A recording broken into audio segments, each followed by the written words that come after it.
Hello boxing fans, I'm here with James Ali Bashir, assistant trainer to Wladimir Klitschko, and here with Boxing Rhymes and Beats, and we're going to talk some boxing with Mr. James Ali Bashir.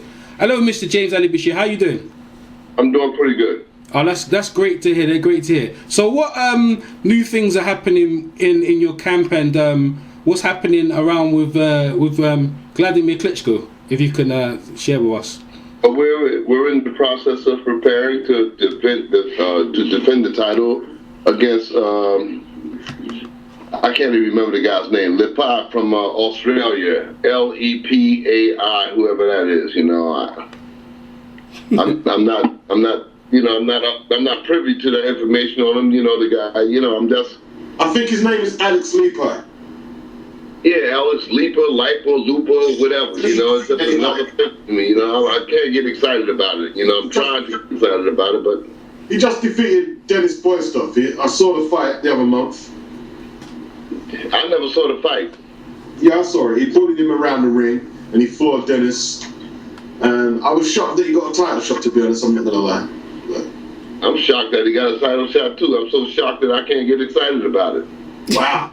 All right. I'm just happy. I'm happy that the young man is I understand he's a livery driver or something. He has 5 kids. He has a wife. So I'm happy that the guy's going to make some money, and that's the extent of my happiness. I'm happy he's going to make some money to support his family with, but that's the extent of it. I don't want to be give a false interview and say that I'm whoop-de-doo about this here, because I'm not. You know, there's better fights out there. What better fights then we talking about? Well, there's better fights than Lepai, I'll tell you that. Better fights than Lepai, you know. I'd like to see Tyson Fury get in. You know, I'd like to see Deontay Wilder get in. You know, I'd like to see Vladimir, those kind of fights. Yeah. I agree. Because those are the best guys in the division now as a challenger. You know, I think as a trainer, and then I think as a fan too. I want what the fans want. You know, and Lepai does not fit that bill. Yeah. Beats, put yourself Beats on mute. Yeah, I can hear all the background stuff. Thanks, man. Yeah, thanks for that, Beats. Yeah, so you know, I agree with you. I agree with you 100%. You're about exciting fights, and you know, you from the Crump. You know, you're originally from the Crump Gym, or you're based in Philly. No, I come out of Newark, New Jersey. Mm-hmm. I've worked in the New Jersey area my whole career. You know, and I came to Crump maybe about 18 years ago to work with Emmanuel Stewart, and I worked with him all the way up until his demise. You know. Wow. So I've been in Crunk. I've been in Detroit. I've been active in Detroit as much as I have New Jersey and New York, you know. But I'm out of the New York, New Jersey area. Okay. Oh, so what would you say? You see exciting fights? I agree with you. So you've seen exciting fights in your lifetime. Like what? Like I think, do you go back into the Muhammad Ali days? Is that right? Yeah, very much so. I started in Muhammad Ali's camp. I started actually in the Muhammad Ali camp. Wow. Which fight was Muhammad Ali fighting at the time? Was it the Holmes fight?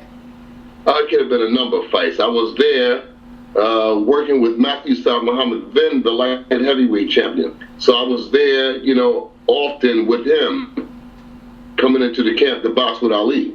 Wow. Okay, I know Beats was a jump in on this one. Go ahead, Beats. No, I was just asking, is there any chance that Klitschko is sort of saving himself for the winner of the WBC belt, so he can take all the belts? Klitschko was not saving himself for anybody. Klitschko wants to fight, but they keep coming up with these mandatories, and he has to make do with the mandatory because his goal is to become the undisputed heavyweight champion of the world. None has been the undisputed champion since Lennox Lewis retired.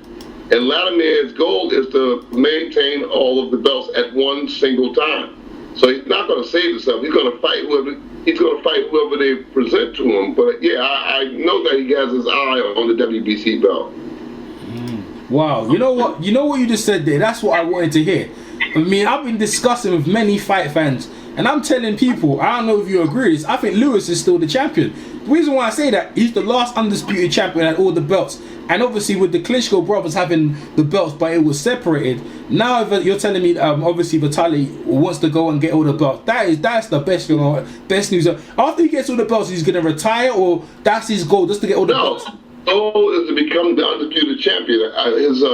His plans about retirement, I have no insight on that, you know. But from what I know about Wladimir Klitschko, and we're very close, you know, we're very close. We've grown very close over 10 years. He has no desires to retire. So it's full steam ahead. Wladimir Klitschko is in the driver's seat and he wants to drive. You know, he wants to fight. He wants to compete. You know, he hasn't mentioned to me anything about retirement, and we talk all the time. So what is Jonathan? Obviously, could take Jonathan Back's taken over from the legendary Emmanuel Stewart. What is he? Well, that's the way it seems. What's it changed in his game? Has anything changed in his game? Is he? Jonathan Banks added anything, or you just basically just Well, you've seen the last two fights. What do you think? You answer that. Well, if you want to be honest opinion, because you've been very honest with me, Beats, let me go first. I think that his last performance was terrible, in my opinion. I like the fight point against Wack, but I didn't really like the performance. Oh, it was a fight after Wack too. There was a fight after Wack? I know the fight after Wack with the unification when he took the belt, added the WBA belt from Povetkin.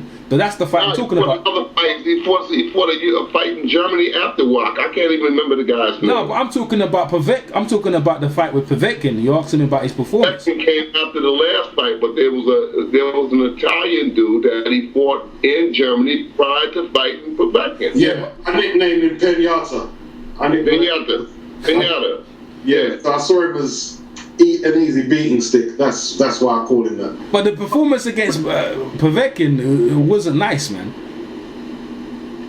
In my opinion. Well, that's between Wladimir and the trainer. Yeah, that's what I know. That's what That's what Beats. I don't know what Beats want to say. Go ahead, Beats. Well, my opinion is Wladimir is getting favors from the referee when he fights like that. And I have to be quite frank on that. He's definitely getting favors.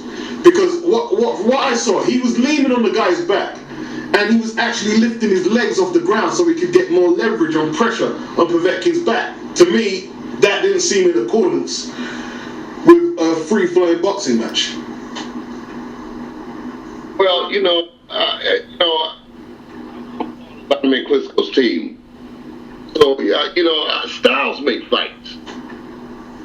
One guy's going to justify that Povetkin was coming in low and he was forced to grab his neck, his back, and stuff. I didn't like the fight either. I wasn't in agreement with the fight, And I told Wladimir, I wasn't in agreement with the fight.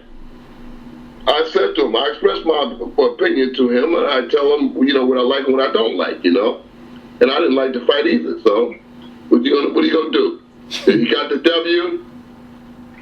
I always mention to him, I always make mention to him that he has to go back to fighting like the old Wladimir Klitschko, the pre-Corey Sanders Klitschko. The post-Corey Sanders Klitschko is a little more reserved, a little more laid back. And then that's what causes these kind of outcomes of these fights. So you agree that a lot of the criticism was justified that he got after?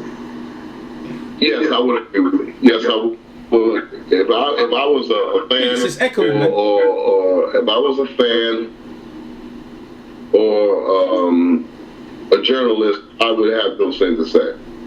So how does it affect Wladimir when he hears all that? That a lot of people are just not satisfied with how he fought.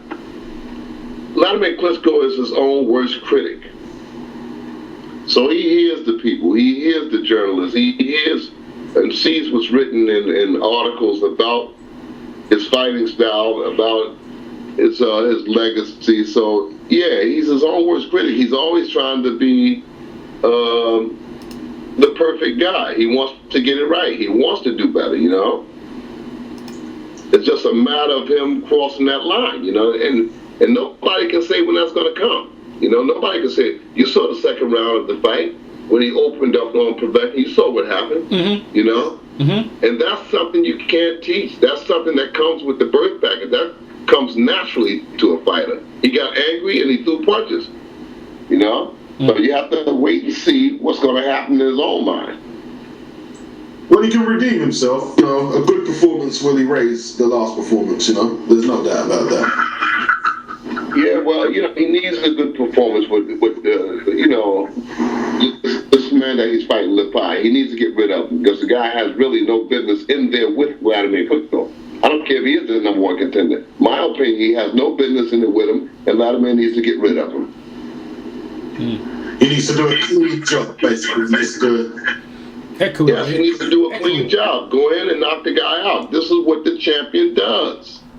He's got to go in and knock. He can't let the guy hang around wrestling and, you know, getting close to him and landing spur of the moment punches. He's got to go in there and take care of business, get rid of him. I agree, man. You know, I'm a fan too. I'm a boxing trainer, but I'm a fan too. Mm-hmm. I agree. Okay. See Sugar Hill. I'm looking at it from a perspective of a journalist, of a fan. You know, the insiders. I'm looking at this here, you know, and I'm thinking that the fans and the journalists saying he needs to get rid of this guy, Lepai. Otherwise, he'll give birth to this guy. So what is the logic then behind them taking Lepai? What's the logic behind it? Well, it's a mandatory, the WBO mandatory. He's a mandatory. Yeah, WBO is a mandatory by the WBO. Boyce have lost the fight.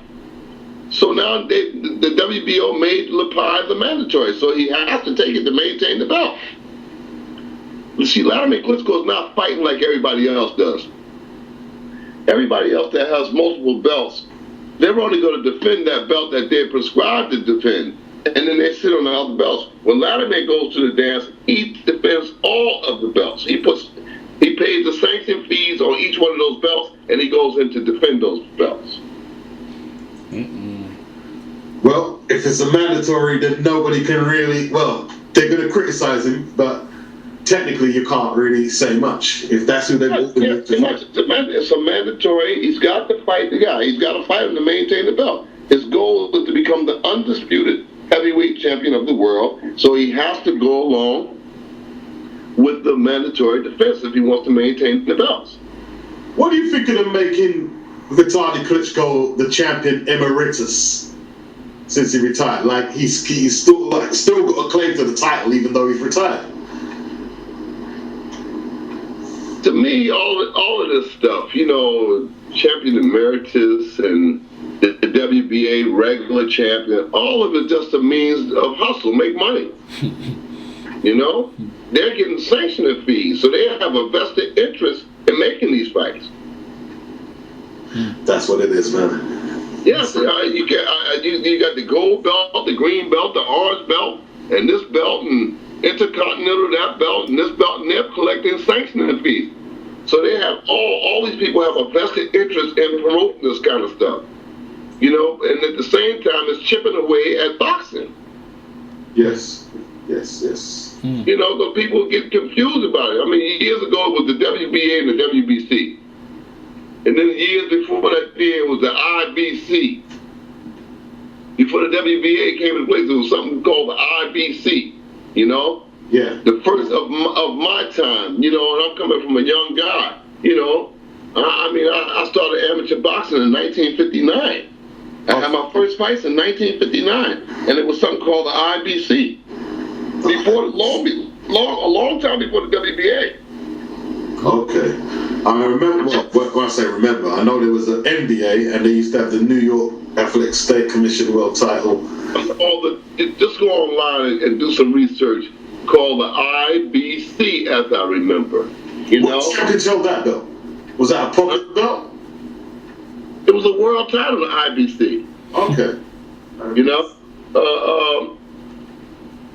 You know, mobsters had control of it. You know, some guy, if you associate that with some guy named Blackie Gennaro, you'll find something that the mobsters was controlling that too, you know? Well, the mobsters are still controlling boxing. They just come from Panama and Mexico and all these other places. Everybody still got a hand in this. You know, it's a syndicated thing. They're all mobsters, you know? Okay, so you're saying the mob element is not totally out of boxing. It's still there. It's not. It was at one time the Italian mob. Yeah. But now everybody's got a hand in it. I mean, how else can you justify all of the belts? How else can you? I mean, you know, what they in the United States they call it racketeering.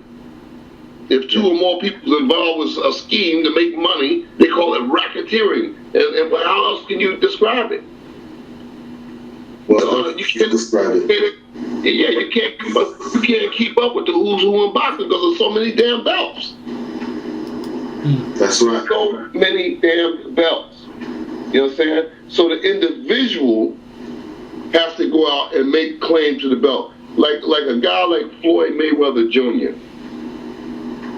Floyd Mayweather Jr. doesn't need a belt. No, he doesn't. He doesn't need a belt. Everybody recognizes him as the best. You understand? Yeah. Lennox Lewis didn't need a belt. Lennox Lewis didn't need a belt. You know, Lennox Lewis was the best. And at this point, I don't think that Wladimir Klitschko needs a belt. Because everybody that knows boxing knows that he's the best heavyweight in the world. Yeah, I remember a time that they didn't need belts to sell fights. You used to get good 10-round fights, like, you know. I remember Barry McGuigan fighting Juan Laporte, no belt needed, and then he went on to fight for the title. Joe Bugner used to fight guys like Ron Lyle. No title needed. They didn't. Why? Well, you know what? It's a different time now because these guys. You got a guy like Deontay Wilder. You know, you got Tyson Fury. You got a bunch of guys that's undefeated fighting second, third tier fighters and won't fight each other. Ron Lyle, Joe Bugner, the Canadian guy. What's his name? Canadian heavyweight. Remain Sabrina. No. Oh, back Chevalo? Chevalo. He's echoing a bit, man. Chevalo. Yeah. Chevalo, yeah. George Chevalo. And Jericho. They were all fighting. It's echoing, man. They were all fighting each other to justify why they was ranked so high. Thank you. Because they were always fighting each other. Kenny Norton fighting Ernie Shavers. Ernie Shavers fighting Ron Lyle. Ron Lyle facing Jerry Quart. So it was always a crisscross. And everybody is just trying to sit on their undefeated records and go to the dance and say, hey, I'm 39-0. But 39-0 against who? You understand? But that's what makes boxing. This is what the fans are paying for. They're paying for good fights, not fights that's already. You have a preconceived notion of who's going to win the fight before they come in the ring. But mostly, you know who's going to win the fight before. Oh, this guy, he's going to blow this guy out. You know. But you nobody wants to see that, man. They're hurting boxing with it. But you see the Klitschko's, yeah. See, the 70s was the most competitive era for heavyweight boxing. Why do you think it's so competitive? Because those guys believed that they were the best. You take a guy like Beach, you got to mute yourself when you answer the questions, Beach. Who fought Larry Holmes. I think he fought Larry Holmes 13, 14 fights, maybe 15 fights. But for a guy that didn't have an extensive amateur career, a guy with only 14 or 15 fights, to fight a seasoned Larry Holmes, a primetime Larry Holmes. Tim Witherspoon stepped up to the plate with only 14 or 15 fights to fight a well-conditioned, a well-rounded champion in Larry Holmes, and he gave Larry Holmes a great run for his money and lost a narrow decision. And a lot of people to this day think Witherspoon should have got that decision. And then, if you check Tim Witherspoon's record and look at the fights that he fought after Larry Holmes, you say, wow, he was fighting the who's who of the heavyweight division after that with limited experience in boxing. Mm-hmm. He had courage. He had a lot of courage, and he didn't sit around playing twiddly links, twiddly dinks, trying to duck and dodge nobody. He said, come on, bring on the best guys. And that's what made Witherspoon a two-time world heavyweight champion, because he didn't duck and dodge. He came to fight. I agree with you. But then Came to fight. Every time he came out, he came to fight. And he had limited experience. I agree. You know? I used to be big on that. You know, years ago, as a young trainer, I was big on having an advanced amateur career. Yeah. Sometimes it's a benefit, and sometimes it's a nemesis.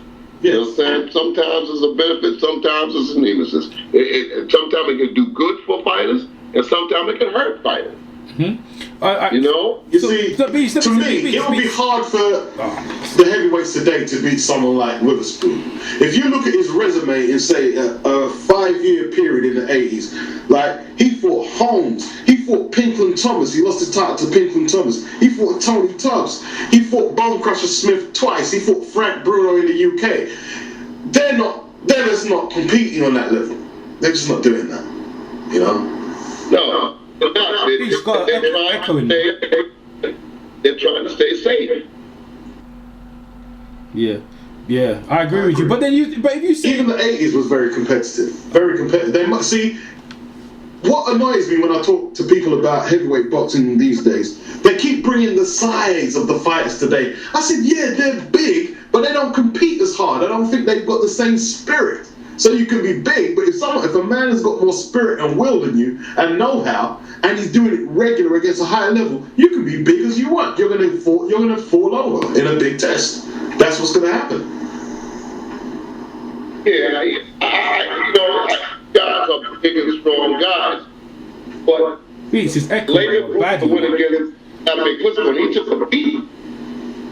Yes. In that first fight, he took a beating, but somehow he overcame the size, he overcame the power, the strength, everything, and he won the fight.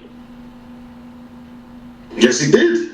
And a lot of people tried to discredit Bruce's win and say, oh, Klitschko wasn't right on the night. But no. Like you said, he took lumps, he came back. And that's what heavyweight boxing is about, being able to take a punch. That's what heavyweight boxing is. That's what boxing is about, period. That's boxing. Overcome. Yeah. To overcome. I mean, Sugar Ray Leonard was in bad trouble with fighting Tommy Hearns. In that first fight, he was in bad trouble, and he overcame the obstacles and came back to get the win. Sugar Ray Leonard was in bad trouble when he fought Donnie Leland, a much bigger, stronger, hard-punching guy. Yeah. He overcame the obstacle and came back to win. So boxing is about overcoming. Yes. The way things are set up now, people come to the fight and they dismiss the other guy because they have what is perceived to be the best fighter.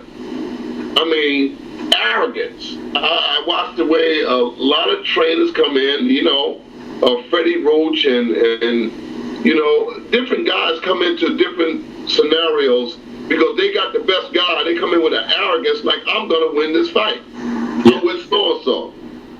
I watched down in New York, this young man that got hurt down there, Magomed Abdul-Salamov. Yes.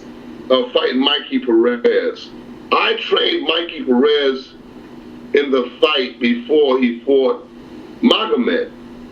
He fought Travis Walker in Germany, and I trained Mikey Perez the last week for the fight. I worked with him the last week. Somehow the trainer couldn't get there, so I took over for him. And I asked some people there in the hotel who were they with, and said, we're with Magomed, but they said it in an arrogant way, and they dismissed Perez.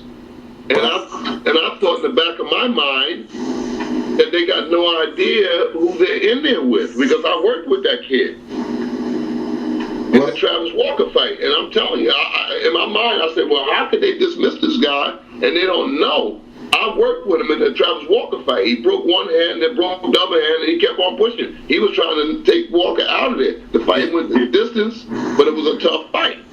So a lot of times, if you got the guy, a lot of trainers are being given fighters. I'm a high-profile trainer, all right, and I've seen them give Freddie Roach, Gil Clancy, going down the line. Emmanuel Stewart. A lot of guys are given fighters because of who they are. Now they got Andre Ward's trainer. They're giving him fighters now. A lot of guys are being given fighters because of their high-profile status. But the fact of the matter is they can't train all of those fighters. They can't train all of those fighters. So let somebody else take the fight and do better with them. Yeah. You're a trainer, you got 6 or 7 high-profile fighters. How can you do the job? Amir Khan walked out of the Freddie Roach camp. Yeah. You understand? Because Freddie can't possibly do the job. You can't get the lines blurred when you're training fighters. Every fighter has a specific need that has to be addressed. So me being a trainer, I want to work with 3 guys. And I'm pushing it if I work with 4 guys. If I'm at that level, I want to work with 3 guys because I can concentrate on those 3 guys. But if you give me 7 fighters, how can I actually do a good job? See, I know you parted ways with Eddie Chambers recently, and I asked Eddie the other day, I said, well, if Peter Fury has Huey Fury and Tyson Fury, how are they going to prioritize you? And all 3 of you are heavyweights. And he says there's space enough for 3 of them. I wasn't convinced of that, and that's why I asked the question. What's your feelings on that? I said what I had to say. I think that Peter could do it with the 3 fighters, But Eddie Chambers is a low maintenance training. It's low maintenance training, Eddie Chambers, because he had a father who taught him the basics the hard way. You understand? Eddie Chambers is a master of the basics, and everything else that there is simply implemented by his character in his mind. He's a nice guy. But I don't interfere with it because he had other reasons for going there. So I mean, what was I to say? You want to make that move? It's on you to make the move, But I don't criticize nobody. Go ahead and do it. But I'm calling it how I see it. I'm not an establishment yes boy for nobody. Yeah. You understand? I call it the way I see it. You understand? If a guy makes a move and he thinks that he can better his life, better his career, by all means go and do it, So what do you think his motivations were deep down? Or am I asking too much questions? Because I know you had a close relationship with him. Well, he needed a change of environment, I think that will help him because where he was living at, in southern New Jersey, everybody wanted something from him, Everybody wanted something from him.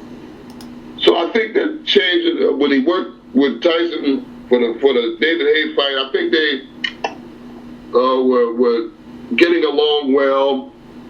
There were some conversations, and he accepted that conversation that Pete and them could help him, and he took advantage of it, I think it might have been some financial reward involved, and I can't, you never know nothing until you walk a mile in another man's shoes, so I didn't interfere with it. Yeah. It's not the first person that made a change. Yeah. And it won't be the last person, So I go on. So what do you think his prospects are moving back up to heavyweight? Pardon me? What do you think his prospects are moving back up to heavyweight? What do I think what? What do you think Eddie's going to do moving back up to heavyweight? Is it a good move to go from cruiser back to heavy? I think that his prospects are good at heavyweight. I think that he outboxes most of the heavyweights that's out there now. I think that he can be in the top 10 inside of 15 months to 2 years. He can be right back there in the top 10. He's a dynamic talent, and I think that he can be right back in that top 10. I think he can be back in the mix inside of 2 years. I wish as long as there's no setbacks, and I don't think so. I don't think there's going to be any setbacks. I can't see very many heavyweights out there that's going to be able to deal with Eddie Chambers. I wish him the best. I definitely wish him the best. He's got the skill set. Let's hope. Hopefully Eddie can make the best of this move, That's all we can say right now. He's a boxing machine. The guy's a boxing machine. There's not very many heavyweights out there that has the boxing talent that Eddie Chambers has. Like I said, he's a low maintenance guy. I trained Eddie Chambers for the Thomas Adamek fight, and he beat Adamek with one hand. Yeah. I felt that he won the decision. I felt it. So did I. You know? He beat him with one hand. I was going to stop the fight after the second round. I was going to stop the fight.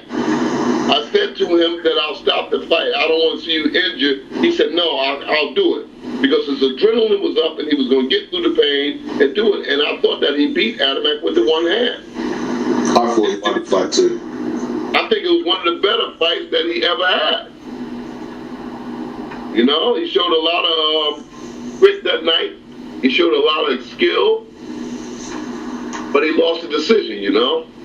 And the last guy, the African kid from South Africa,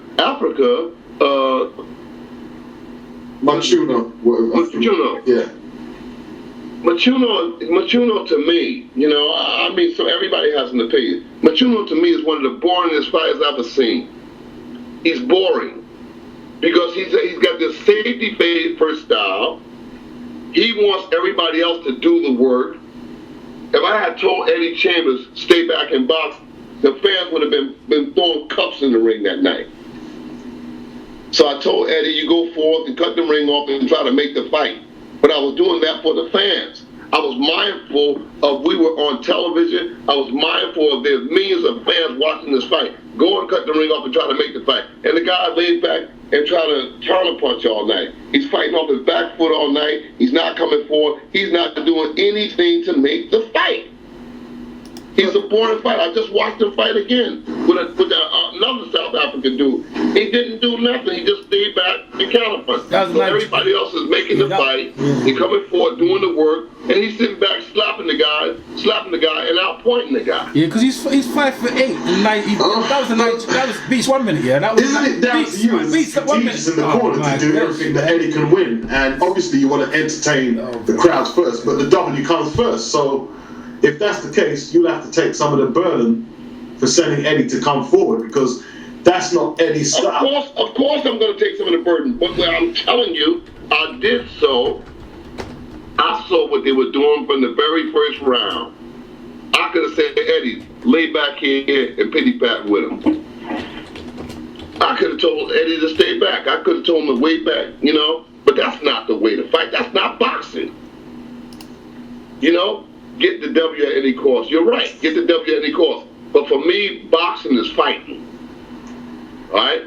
Chuno don't fight. He's not fighting. He's want everybody else to do the work, and he wants to pity pat and try to build up points and stuff. He's going to run into problems down the road. He's going to run into problems. That safety first style is not going to work with everybody. It's not going to work with everybody. Somebody's going to catch up to him, put the pressure on him, and they're going to bust him. Watch what happens. Remember, you heard it here first. So one of those pressure fighters that's going to pressure him, and they make him engage, they're going to catch up to him, and they're going to bust him.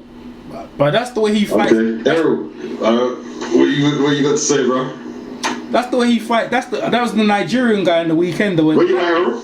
I'm here. Well, my opinion, Machuno. Oh shit. Oh, you there, Errol? Yeah, sorry. I was on mute. Sorry, man. Yeah, what I'm saying is that the guy who was fighting, it was the Nigerian guy, and what I'm saying is that he was Nigerian. Is it true? Yeah, he was Nigerian. Nigerian. Yeah, he was Nigerian. He was Nigerian. The Matusa South African. Yeah. What I'm saying is that you're 5'8" in that weight class already. You're small, and really and true, you can't be too aggressive. So that's the way he's gonna fight. I agree with you. No, Earl. Yeah.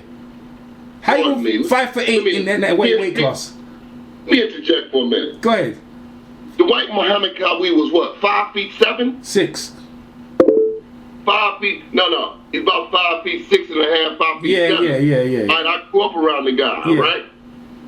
Did you ever see him fight a protective fight like that? No, but he's a different style of fighter. Wait. Style doesn't matter. Stature. They're making this guy Machuno out to be the next Pernell Whitaker. He's not the Whitaker.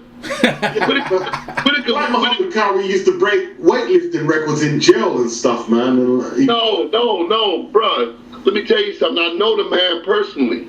We was in reform school together. for 3 years. I boxed his brother, Tony Braxton. I know the guy well. We was inside of those joints together. I was a kid. Growing up, we understand each other. He wasn't doing no weightlifting. He was a fighter. He was a fighter in the spirit. He would live in that institution and nobody in that institution would fuck with him. Because he was a fighter in his mindset. Did you see him fight James Scott? Yeah, I saw him fight James Scott. Okay. That's something that went way back to that institution. Before they even fought, it was something that they went back to those institutions. Can you please enlighten the audience on that experience in Railway? Please enlighten them. Look, let me get back to, let me get them away from something. This guy, Juno, you know, and I hope he's listening. Yeah. He's like trying to be the Cinderella man. He look like a muscle-bound Cinderella man, you know? He's not fighting. He wants everybody else to do the work, and he wants to counterpunch his way to decisions. Yeah, he's not taking no chances. He's not taking no chances. Yeah, but it's not boxing a game of wills. Like, it's the first person who feels they have to break, you know, that battle of wills and come forward, and who, you know, it's a battle of wills, isn't it? So I'm training Alexander Usyk, the 2012 gold medalist from the Ukraine. What weight class is that? What weight class is that? Welterweight. Okay, go on. He's the 2012 heavyweight gold medalist from the Ukraine. And the question was presented to me, would he fight Machuno? And I was saying, no, we don't want to fight Machuno. Because they're looking to move Usyk to a title fight early in his career. This guy got 400 amateur fights, so they're going to move him to the title early. They're not going to stay around. They're going to do what Holyfield did with Kawhi. You understand? Now, could you see Kawhi sitting back waiting for Holyfield to attack? No, Kawhi was taking the fight to Holyfield. He's the champ. yeah, but that's how they fought. I'm not going to say I'm disappointed that you wouldn't want your fighter to be able to dismantle every style. If that's what he's doing, then you cut the ring down in him. It's boxing. Like, you're supposed to tackle and embrace every style. Surely. Don't mistake me. Don't mistake me. I'm a boxing coach, and I understand each style has a different approach. Each style has a different critique. Each style has a different application. But there's a difference in applying a style and goddamn boring people to death. Goddamn boring. I didn't find him boring. I didn't find him boring. I thought he was an intelligent guy. Opinions are. That's what I respect. That. That's what opinions are. He's coming from a different era. You're coming from the different era where you're used to exciting fighters, isn't it? Look, man, look, I've seen a lot of shootout fighters that can box. But Machuno is not boxing. He's just sitting back, resting on his back leg, just letting other people come into him, and I'll counterpunch you. No, but he's landing punches, though. Huh? He's landing shots, though. He's landing. Yeah. I guess so. Could you eat if I brought the plate to you, or do you have to get up and go get the plate? Now, what happens to the guy that sits back and says, hell, I'm not going to do the same thing he's doing? But that fight gonna be terrible. Well, one person is gonna have to lead, or it's gonna be a draw. Yeah, one last to engage. That, you know. Okay. Mm-hmm. You take a guy that sits back like that there. If I took Usyk against him, I'll tell Usyk, don't do shit. Let him come to you. Don't do nothing. Usyk is tall enough to sit back and punch out. He's got to have at least 3 inches of reach on. Just sit back and let him come to you, and you be the counterpuncher. I could have did that with Chambers. I could have did it with him. I could have told Eddie to sit back. I saw what they were doing from the first round. I wanted to make a fight. This guy would not come out of his envelope.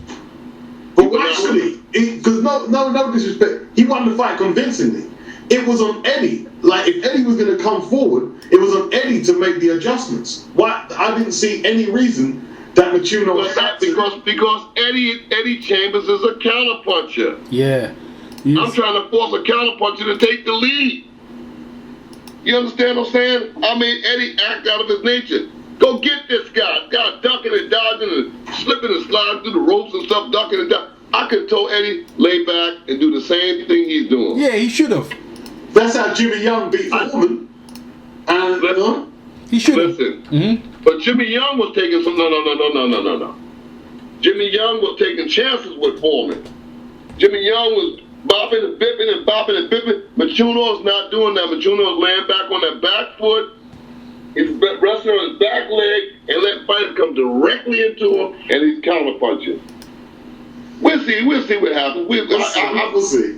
I've given Machuno too much time already, you know. I've given him too much time, you know. We'll leave that. I definitely want to go back and forth for you another time with that. But can you, the Broadway prison, James Scott, and their boxing program in that fight, if you can enlighten the audience. My guy with him. I'm not going to put my guy with him until he got a belt.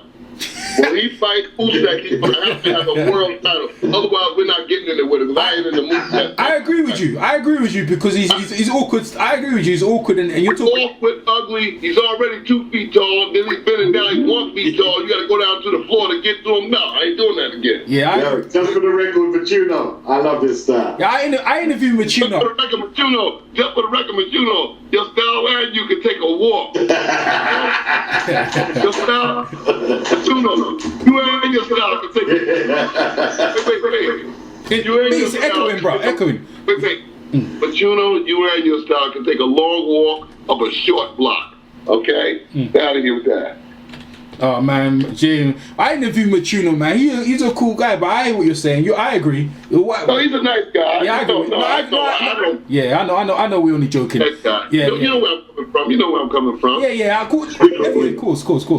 Yeah, can you please? Okay, all right. Let's leave that chapter. The Rahway Prison, James Scott, the Rahway Prison boxing program, and Dwight Muhammad Kari. Please because there's a lot of young guys who are eager to learn about boxing, and your information is invaluable. So, I've been around those guys, James Scott and Kawi. We were just kids together. You know, the three of us, we were all kids together. You know, in the streets of New Jersey, you know, getting in trouble and stuff, you know, the usual juvenile stuff, you know. And, you know, we got into a lot of trouble and stuff. And sometimes, you know, they put you in reformatory and, you know, we got in there and naturally boxing was an outlet. That's where it all started at, inside the reformatory, you know. And once we got in there and started boxing, we started learning, we started loving, and one thing led to another. That's why they were so good. But that started very early on in life, you know? So, as I remember, James Scott, he was an inmate. Cowie was an ex-inmate. The white Cowie was in there with us. When they fought in the prison, Cowie was actually a civilian. He was a former inmate, but he came back to the prison to fight. Right. Okay. So you actually saw that fight in the prison? Yeah. Okay. Wow. I got the fight on tape right in my house. Oh, you're joking. You need to upload that onto YouTube, man. I got the fight right in my house. Talking about fights, so you might have some other fights over there, Mr. Ali Bashir. You might have I got millions of tapes here people probably never saw. Yeah. Oh my gosh. I got his brother Tony Braxton fighting Frank the Animal Fletcher 1 or 2 times, maybe 3 times. You know, so I got a lot of tapes here. I have got to transfer them to the DVD, but yeah, I have the fight of Cowie versus James Scott in Rahway State Prison. NBC Sports did the fight. The fight was predicated on the fact that Cowie felt that Scott owed him money for sparring. Scott said he didn't owe him money, and so Cowie says, "Okay, you give me my money, or I'm gonna get it out your ass." You know, Scott said, "Well, come on and get it out my ass," and that's what he did. He went to the prison and got it out his ass. So money for what? Money for what? One minute, money for what? Sparring. Huh? Sparring. Okay. Sparring. All right. Wow. Go ahead, Beats. Dig in. They say James Scott could have been a contender if he wasn't in jail. Is that true? Would he have been? Yes, he could have. Yes, he could have. He was in superb shape. He was a beast of a fighter. He beat Yaki Lopez. He beat Eddie Mustafa. You know, he beat a few fighters. He beat a few contenders. He just couldn't get the title shot because he was in a prison. He beat Eddie Green, beat Eddie Mustafa Muhammad. I didn't realize that. Yeah, he beat him. He beat him 10 rounds. He beat him. Wow. You know, he beat Eddie Mustafa Muhammad. He beat some good fighters in there. Beat Yaki Lopez. He fought another kid out of Philadelphia named Jerry the Bull Martin. He's from Antigua, I believe he was. It was a white fighter. Was he a white fighter? Jerry the Bull was the first one to beat him. Okay. Jerry the Bull, what Jerry the Bull did was he lived in the prison. He trained in the prison. He lived in the prison.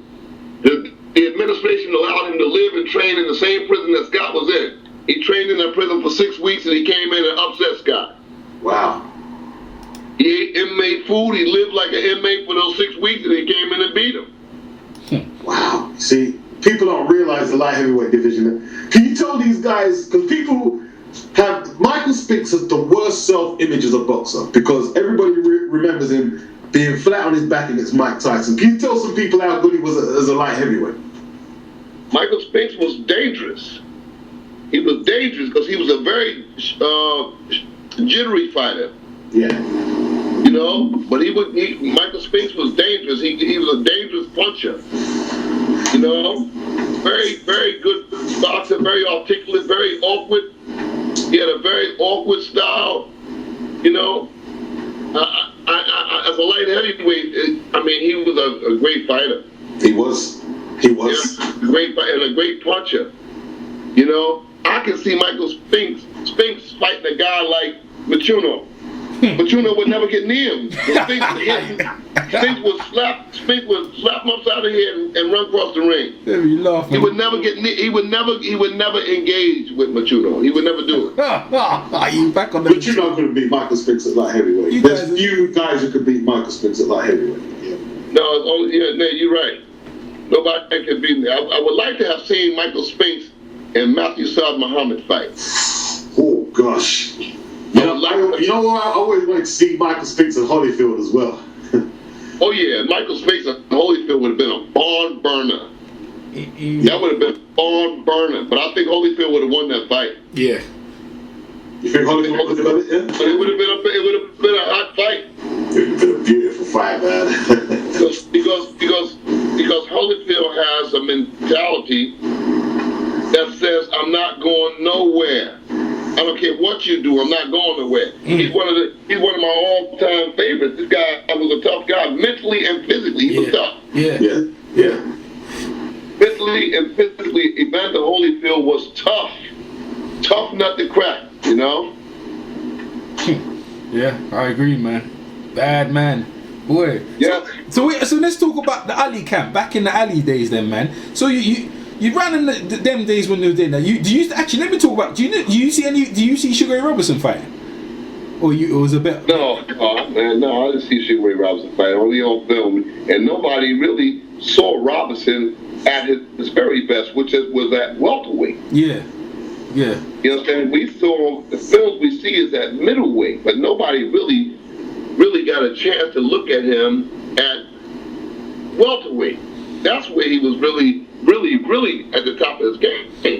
I saw two. There's two films out there. There's Charlie Frazier, and there's Bobby Dykes, which has recently surfaced, and there's it was a 10-round fight for a milk fund at the time, and he even though he was the welterweight champion at the time, and that's the footage. I've got the whole thing, like I uploaded it because I got it from someone, and you could see how good he was. He was a class above everyone.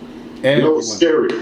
You know what's scary about Sugar Ray Robinson is they say he was a beast at welterweight, but they say he was even more of a beast before he killed that guy. Before he killed the guy, they say he was even more of a beast. So the Irish guy, yeah.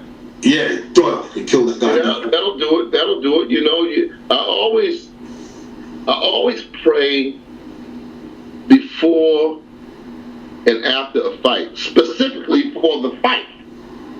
You understand? I pray anyway. You understand? I pray every single day. I pride myself on that. My life means prayer.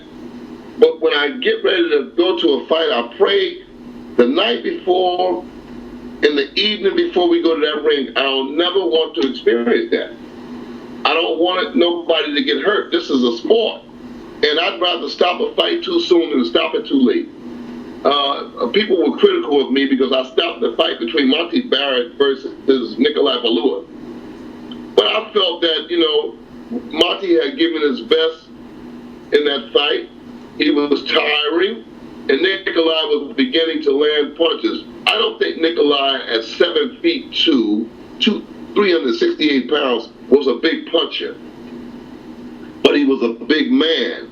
And when my guy started tiring, I was watching his legs, I was watching his reaction. I nearly stopped it a round before that because Monty went down. But, you know, you got different people, even though I was the lead trainer, you got different people, you know, got their hands on my shoulders, say, no, let him go, let's see what he do, let's see what happens. No, I think he's going to get up, you know. So they're interjecting different things that's deterring me from stopping this fight. Looking back, I wish I had stopped the fight 2 rounds before that because he was tired. He was exhausted. If anything, you could have stopped it earlier because after that last knockdown, he didn't need to be fighting that guy anymore. That fight, it was over. There was no way you stopped that fight too. There's just no way. No way. I thought that, looking back, I thought that I should have stopped the fight 2 rounds before I did. But I motioned to the referee in the left. I made a motion. We made contact with our eyes, and I waved my hands and told him, no, that's it. And the referee basically waved back at me like, wait a minute, just wait a minute, let's see what happens. That's when I got up and walked into the ring. I climbed into the ring and said, no, you don't tell me to wait. I'm telling you to stop the fight. I'm the chief trainer. The fight's over. I had to step in the ring and come between the referee, Nikolai, and Monty. I had to come between them. And Monty at that time was still telling me, I don't want to stop. I got this guy. I said, no, the fight's over. Monty wanted to keep fighting. He's a fighter, and he's a stubborn guy, and he wants to fight, but he's a very respectful man to me. Yeah. One of the most respectful men that I've ever trained. Very respectful, very respectful. When I tell him to do something, he does it. He doesn't argue with it. I looked in his eyes and said, no, the fight's over. And he looked at me and said, okay. Yeah. So I fight, you know, and I'm satisfied with my decision. I wish that I had stopped it 2 rounds earlier. Yeah, you saved his health, man. You see what I mean? Yeah, I mean, we talk daily to this day, you know, and he talks. You talk to, you think you're talking to a senator or something, you know? Yeah. We talked to him. I'm proud about that. Yeah, we talked to him like last year. He's a very respectful guy. He was telling about the Haye fight and you know what happened in that fight. But if I was with him, if I was there and I was in camp with Wladimir when he took that fight, if I was there, I'm not saying that he would have beat David Haye, but he would have did a far better job. I thought they knocked David Haye out in that fight. Yeah, well, David got in his head. Haye was knocked out in that fight. Haye was knocked out. The referee did Haye a whole lot of favors in that fight. Haye was knocked out. When Monty put Haye down, you watch the fight. Haye goes over to the other ring. The guy I'm talking to, Monty, Haye goes over and goes to one knee. I'm saying, what the heck is this? He was done. He was hurt. He took a long time to get back up. I don't think people saw that. He stood on that knee for a long time. Yes. And they didn't count. And the guy's talking to Monty. I'm saying, this guy's in another corner. He's knocked out. He's on his knees. And that was a legal shot. It was a legal shot. It was a legal shot. So I think that if Monty and I had collaborated on that, you know, I think we could have did better in the fight. He would have been. First of all, he was half cocked when he came in the ring. He's just too amped up. Yeah, he jumped over the rope and slipped over. It all went wrong. David Haye got in his head, didn't it? You said, remember he told us, Beats. David Haye got in his head. Monty Barrett is the kind of guy that wants to let people know I'm coming to fight. I'm coming to do a great job. They should have just calmed him down a little bit before he came in and bring him back to his senses, and he would have boxed better. He was just running into punches, getting hit by David, you know. And you can't blame David for doing his job, but Monty facilitated that, you know, by just jumping in, doing different things. But Monty is a good puncher. He's a really good puncher, you know. David was hurt in that fight. That referee in that fight was terrible. The referee was terrible. I mean, terrible. David was doing all kinds of illegal stuff, and this guy kept getting in Monty's face, telling him, you can't do this, you can't do that, this is what you're doing wrong. What about David? David was hitting on the brake. He was hitting behind the head. He was doing all kinds of things, you know. But in fairness to David Haye, he landed some big punches on Monty, man. He could have took. You could say there was a case that he took maybe just enough, you know, to call it a night. He took some big punches and he was on the floor about 3 or 4 times. Yeah, he was. He was. And like I said, he facilitated that, jumping in, trying to, you know, throw random punches. You know, he was playing the lottery. Instead of boxing, he was playing the lottery. You know, winging those punches, trying to land, and David was counter-punching them good. So. Yeah. Well, what do you think of David Haye? I think that David Haye is a really big puncher. But, you know, it's a question of David's chin. God giveth and God taketh away. You know? What do you mean by that? That sounds funny. God given the guy. I mean, the same thing with Roger Mayweather. A lot of guys don't take a shot good. You know, most punches you find don't take good punches. Hey, very. If you look at history, very rarely do you find big punches that can take a punch. And then when you find the guys that can't punch, those are the guys that take the punch. Yeah. Just look through history and you'll find them, you know? Yeah. Sonny Liston wasn't amongst that. Mike Tyson wasn't amongst that. Yeah. And when Wladimir fought David Haye, right? In your opinion, because we was just talking about it not too long ago, in your opinion, this is what I saw. I saw David Haye was running, he was scared of Wladimir, and he want no part of it. When he takes... Go on. David got hit on the shoulder blade. He got hit with a right hand, and I think in the second or third round, I don't remember what round it was. In the second or third round, Wladimir threw a right hand and hit David on the shoulder blade, and I thought that punch really hurt David. David eyes open as big as a chestnut. He said, "No, I gotta go. No, that's not happening." Because he had that look in his face that if he hits me, if he hits me with that punch that he just hit me on my shoulder blade with, he's gonna knock me out. Yeah, that's right. There you go. Instinctively, he said, "I gotta move, I gotta run, I gotta do what I gotta do." That's right. I'm not gonna get knocked out here, man. That's what this whole effort. People don't understand about boxing. People don't understand. When a guy is in the ring and he's determined, his sole purpose of being in that ring is when he's determined, he says, "Listen, I am not going to get knocked out tonight." When a guy has that kind of purpose, most of the time he's right. He's not going to get knocked out because he's not going to put himself in a position to get knocked out. And that's what David's purpose was that night. Not his little toe, it was his little chin. He didn't want it with Vlad that night. He didn't want it. You was there though. You was there. This is what I saw. He knew he was gonna get knocked out. I don't know why. Why? And the thing is, yeah, why do you think he'd want to fight the other brother who's more trouble? In my opinion, he's more aggressive. How you think he'd fight against Vitaly? For the money. See, he don't want to win. He just wants to fight for the money, right? Yeah, because the fighting Vitaly is like jumping out of the frying pan into the fire. That's what. Thank you. That's exactly what I said. I said it's even worse. Why would you want to fight Vitaly? That's why Vitaly probably didn't take the fight because. Did you see the fight between Areola and Vitaly Klitschko? Yeah, it was a mismatch. Did you hear what Areola said after the fight? Woody, I can't remember exactly the words. Remind us. He said, "I'm sorry to my Mexican fans." He said, "But he was hitting me hard, man. He was hitting me hard. expletive. Swearing. He was hitting me hard. He was hitting me very hard. And I'm sorry, but I got to get out of here." Oh, dear. He was basically, "Look, I took all I can take. Y'all can't ask them more from me than what I gave y'all. You know, this guy's hit me hard." But he didn't actually quit, though. He didn't actually quit. Didn't his corner stop it or something?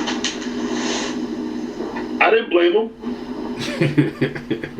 I didn't blame him. I felt sorry for him. I said, "Man, you need to get out of there. This guy, I mean, you saw what Vitaly fought Adamat?" Yeah. Yep.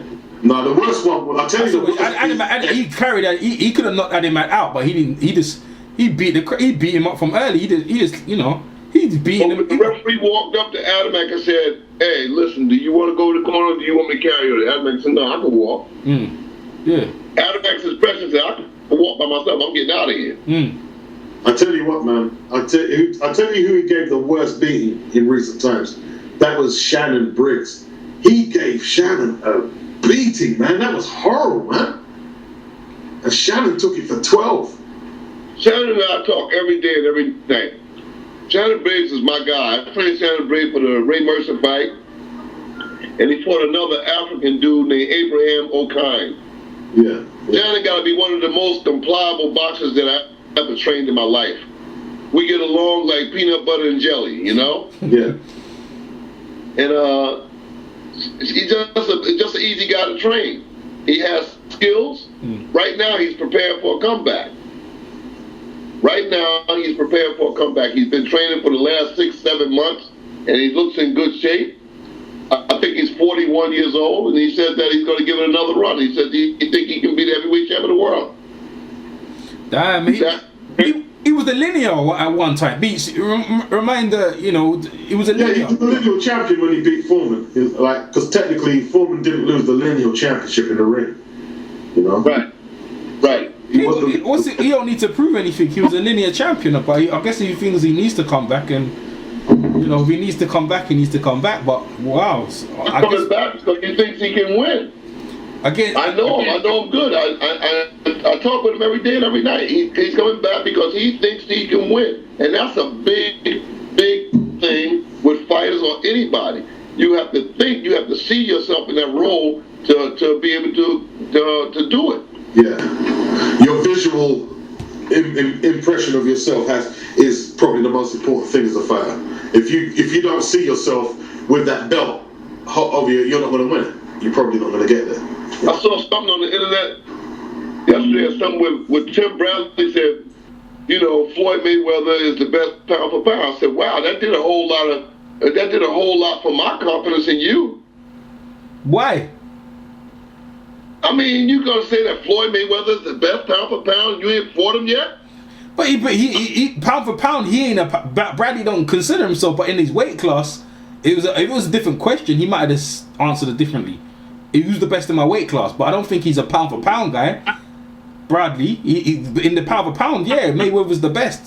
That's the truth. But I don't think he's the best in his weight class, though. I mean, Bradley got argument, you know. Well,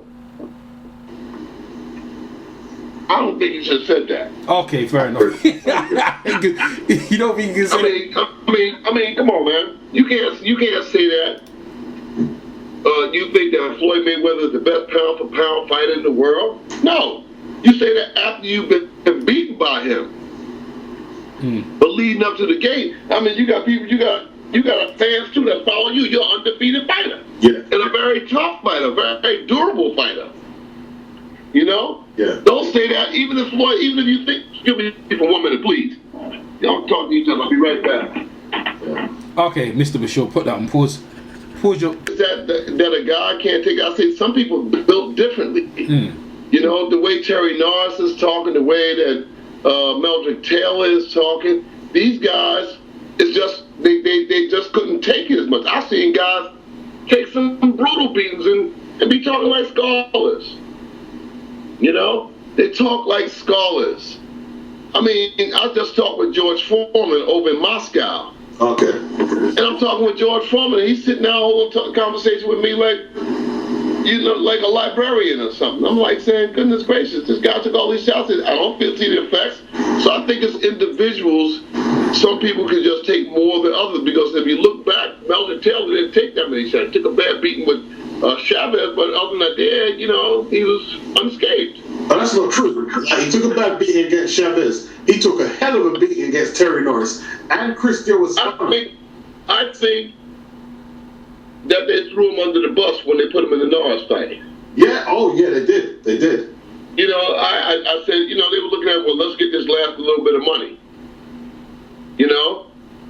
Yeah. They knew after the Chavez fight, let's get this last little. And then after the Norris fight, they took him down back to welterweight.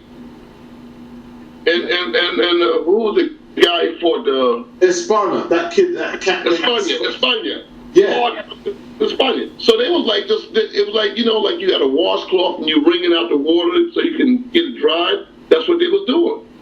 Yeah. But that's what a fighter does. He follows his Those team. were fights that should have never happened. Yeah.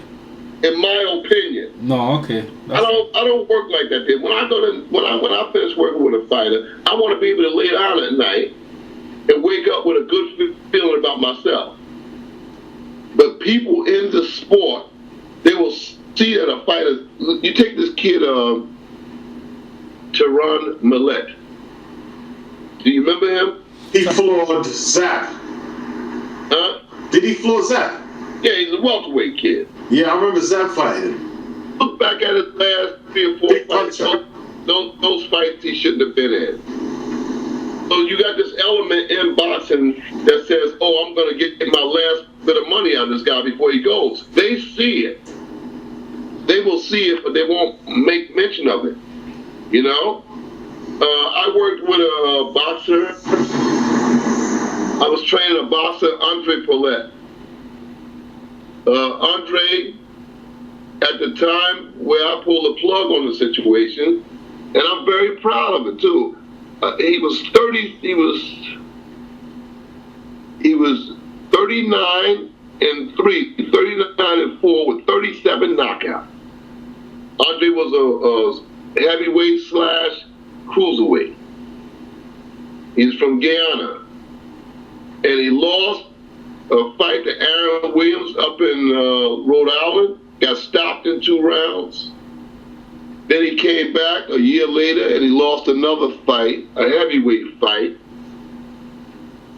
And I forget who this guy is. A guy out of Florida, a really rough guy, you know, but he's like one of those gatekeeper guys. I can't think of the guy's name because I had another guy, Maurice Harris, for him.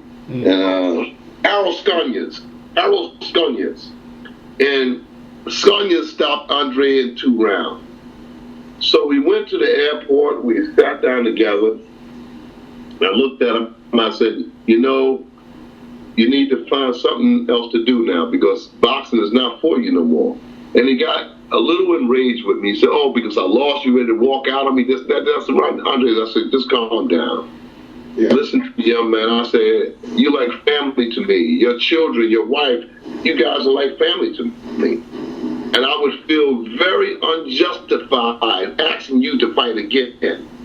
I would feel very, very, wrong because I know now you need to get out. Yeah, and I think I made sense to him by saying, we can't beat Harold Sconias. Where are we going in the heavyweight division? Yeah. And we split up. We split up that day. And we didn't talk for about 6-7 months. And then I got a call one day. It was Andre. And he said, thank you for that. Thank you for it. So it's a time where the boxer himself will look back on the people who are around him, and they will know that this guy stood up. He was responsible. Money ain't everything. I don't want to be guilty of sending somebody out there and they get hit, and then they don't wake up or something. I don't want that. I don't want that ever in my life, I'd rather be a laborer anywhere than to sell somebody like I did. So Tyron Millette, Meldrick Taylor, I felt, was damaged good. After the Chavez fight, he was damaged good. He should have never fought another fight. The first fight. Sorry, Errol. I didn't get Tyron Millette. What condition is he in now then? Is he the worst for wears? Meldrick? No, Tyron Millette. Well, even then, I don't know what's going on with him now. I haven't seen him in years, but even then, he was in a wretched condition, if you ask me. Oh man. I saw him I saw him at a weigh-in and he's walking on his heels. His speech wasn't good, so I don't know. Maybe he recovered from those punches and stuff, but he was a bit punchy to me. Now, like I said, I haven't seen him in a long time. Maybe he healed.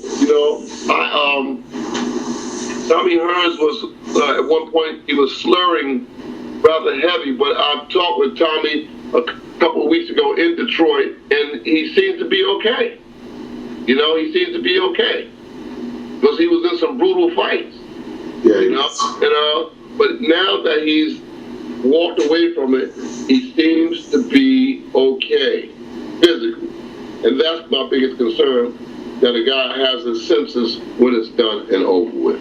Yeah, talking about symptoms and stuff. So with Ali, you was back in Ali days, yeah? You saw Ali in his prime, and like Yeah, I was. Listen, I was a stand-in in Deer Lake, Pennsylvania.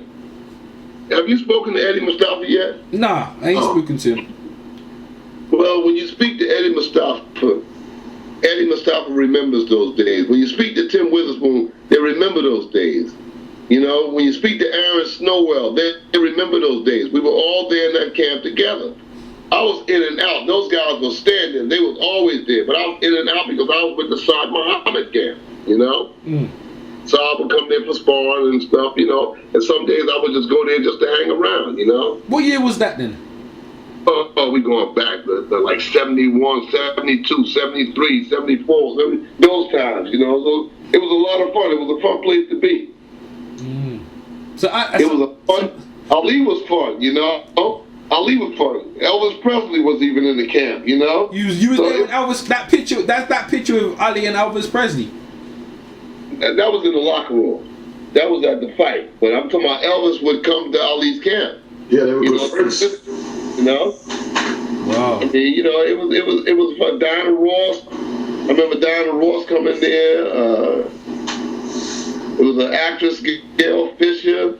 There was a whole lot of actresses and stuff that came there, and yeah, it was just a beautiful place to be. And at the time, I was so young and silly, I didn't realize I was witnessing history. Yeah. You know, I didn't embrace it the way that I would embrace it now. You know. Well, pictures and stuff, and take autographs, and you know what I mean.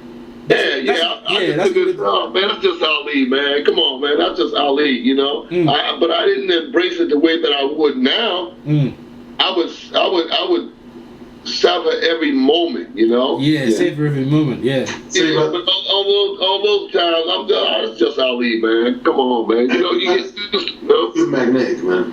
You see, the thing is, like, I don't want to end up disparaging Floyd, but I don't know if you heard, I think it was an old video where he said, "What has Africa done to me?" when they asked him to donate money.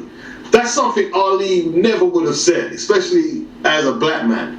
No. Is it just enough to be a good boxer to be a great? I mean, you have to appeal to the people as well, don't you, to a degree? You have to appeal to, but see, Floyd Jr. is an angry kid. We don't know what happened between the life that he lived with his grandmother, his father, his mother. You know, he's an angry kid, and he says some things that I'm sure that in his own private time he looks back and says, "I shouldn't have said that." But Muhammad wouldn't. Muhammad would never say something like that. Yeah. Muhammad would never say nothing like that. He would come nowhere near that. Muhammad is one boxer that exceeded the realms of boxing. Yeah, transcended. Yeah, into other realms. Yeah, he just went further than that, you know. And Floyd is a young guy, and I've observed him throughout his career, and I see him changing gradually as he gets older, the way all of us do. Yeah, or all of us are supposed to do. Yeah. So I look at the Floyd of 10 years ago, I look at the Floyd now, and I see a completely different guy. And I think he's going to get better, you know? Yeah. I think when he made that statement about Africa, that was some time ago, right? Yeah, it was. And they bring it up now. Yeah. It's coming to the forefront now, though, quite a lot recently, you know? Yeah, it comes now, but I'm sure that if he looks back on it, if he makes a statement about it, I'm sure it'll be quite different now. So you can't count beans with that, you know. Now, if he was to say it tomorrow, it would be a whole different ballgame because he's more responsible now. He's 38 years old. Yeah. You know, I look at myself at 23, 22. I guess I did and said some pretty stupid things, you know. and I look back at myself and say, "Wow, I can't believe I said that," or "I can't believe I did that." So he deserves that same right. Yeah. So going back to Ali and them things. So you saw them fights before the Rumble and Joe. So you saw the fight of him and Joe Frazier. Did you go to that fight? No. Okay. All right. But you saw. No, that was too busy for me. That was too busy. In fact, I listened to the fight on the radio. Oh, that's the time you used to listen on the radio, man. There wasn't nobody in the house when that fight came on, but me and my mother. Mm-hmm. Wow. Sat back, I made some sausages with some lettuce and tomatoes and onions and stuff, and I sat back and listened to it the old-fashioned way on the radio. Yeah. You know? I kicked back, my mom was in the living room, I was in my room, and nobody else was in the house. And I listened to that fight on the radio. It was so exciting. There was something exciting about not seeing it. Yeah. And you had somebody on the radio, you know, giving you the blow by blow. It was just so exciting, you know, and I remember that night. So when he lost, how did you feel? I was devastated, you know. I was devastated like everybody else was that was Ali fans, you know. But I knew that Joe Frazier was very capable.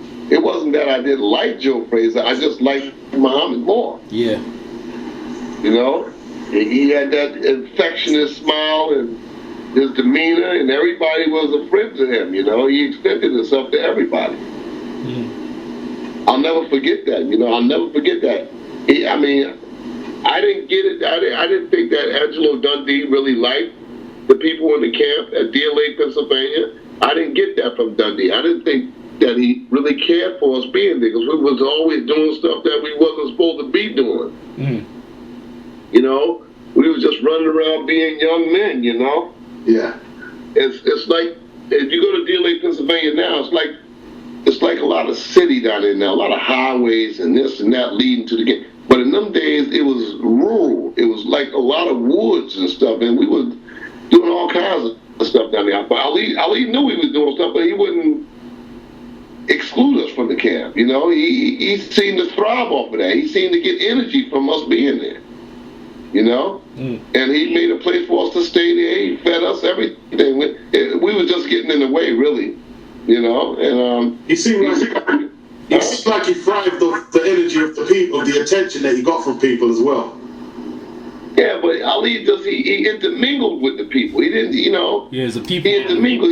He was doing the magic tricks with cars and pulling rabbits out of the hat and stuff like that. He was a magician, you know. He liked that, you know. Vladimir Klitschko does a pretty good magic trick too. Vladimir Klitschko, he's really a magician.